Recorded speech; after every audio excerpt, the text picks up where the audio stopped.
Bismillahirrahmanirrahim. Oke, saya akan menjelaskan pada poin pertama, yakni pengertian implementasi pendidikan multikultural. Implementasi pendidikan multikultural adalah pelaksanaan pembelajaran yang telah direncanakan dengan matang terhadap pengetahuan dalam keberagaman budaya, kebiasaan dalam kehidupan bermasyarakat. Adapun pendidikan multikultural adalah gagasan yang menyebutkan bahwa semua siswa, tanpa peduli dalam kelompok manapun mereka masuk, seperti kelompok yang terkait dengan gender, suku bangsa, ras, budaya, kelas sosial, agama, atau pengecualian, seharusnya mengalami kesetaraan pendidikan di sekolah. Adapun menurut Lasmawan pada tahun 2004 mengatakan pendidikan multikultural adalah proses penanaman cara hidup menghormati, tulus, dan toleran terhadap keanekaragaman budaya yang hidup di tengah-tengah masyarakat plural. Dengan pendidikan multikultural diharapkan adanya kekenyalan dan kelenturan mental bangsa menghadapi benturan konflik sosial, sehingga persatuan bangsa tidak mudah patah dan retak. Jadi pendidikan multikultural adalah proses pendidikan yang dilaksanakan di sekolah untuk memberikan pemahaman pada peserta didik mengenai keragaman budaya, etnik, ras, agama, baik di sekolah maupun di masyarakat, serta pola interaksi akibat adanya keanekaragaman, sehingga tidak ada sikap diskriminasi terhadap kelompok tertentu dan terhindarnya konflik antar kelompok. Selanjutnya, di sini saya akan menyebutkan dimensi-dimensi pendidikan dalam multikultural. Yang pertama, dimensi integrasi isi atau materi. Yang kedua, dimensi konstruksi pengetahuan. Yang ketiga, dimensi pengurangan prasangka. Yang keempat, dimensi pendidikan yang sama atau adil atau kesetaraan dalam pendidikan. Yang kelima, dimensi pemberdayaan budaya sekolah dan struktur nasional. Implementasi dan pengembangan pendidikan multikultural di sekolah. Berikut adalah beberapa implementasi dan pengembangan pendidikan multikultural pada satuan pendidikan. Yang pertama yaitu implementasi pendidikan multikultural. Implementasi pendidikan multikultural terintegrasi dengan mata pelajaran. Menurut Lis Arifuddin mengatakan, adapun pelaksanaan pendidikan multikultural tidaklah perlu mengubah kurikulum.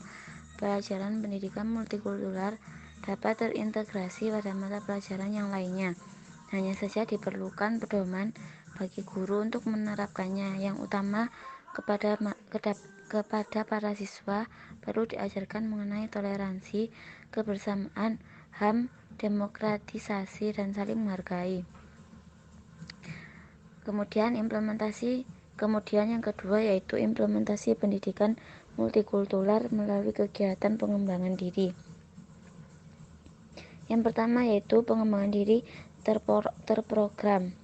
Pengembangan diri terprogram untuk pendidikan multikultural dapat dilakukan dengan kegiatan-kegiatan berikut ini, yaitu kegiatan intrakurikuler dan ekstrakurikuler.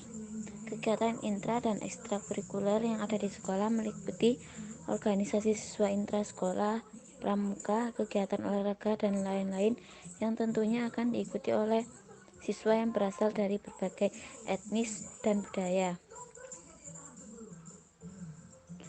Yang kedua yaitu layanan konseling. Pembina layanan konseling dalam melaksanakan kegiatan tidak boleh bersikap diskriminatif pada peserta didik dari manapun asal-usul peserta didik.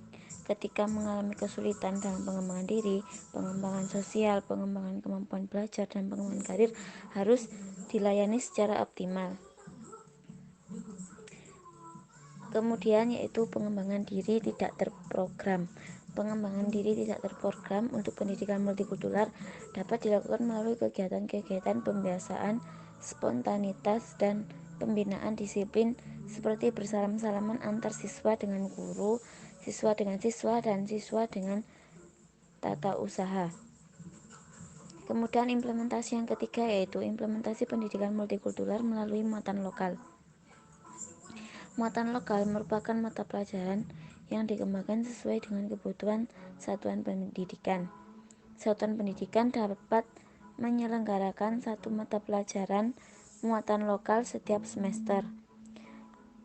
Implementasi yang keempat yaitu implementasi pendidikan multikultural melalui pendidikan lingkungan. Pendidikan multikultural dapat diimplementasikan melalui pendidikan lingkungan dengan maksud agar peserta didik lebih dekat dengan keadaan lingkungan sebenarnya sehingga menumbuhkan rasa memiliki lingkungan, mencintai lingkungan dan menghargai eksistensi lingkungan yang juga bagian dari ekosistem dan mempengaruhi kehidupan manusia dan pelajaran yang terpenting yang dapat dimaknai peserta didik pendidikan lingkungan.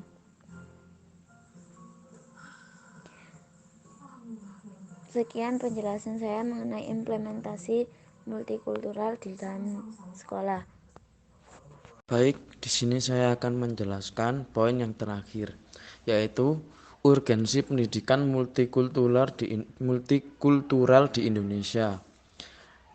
Yang pertama, sebagai sarana alternatif pemecahan konflik. Dan yang kedua, agar siswa tidak tercerabut dari akar budaya. Yang ketiga, sebagai landasan pengembangan kurikulum nasional. Dan yang keempat, menuju masyarakat yang multikultural. Oke, terima kasih dari kami, kelompok 9. Jikalau ada kekurangan dan kesalahan, mohon dimaafkan, ambil yang baik, buang yang buruk, dan jikalau bisa digunakan secara baik. Terima kasih. Wassalamualaikum warahmatullahi wabarakatuh.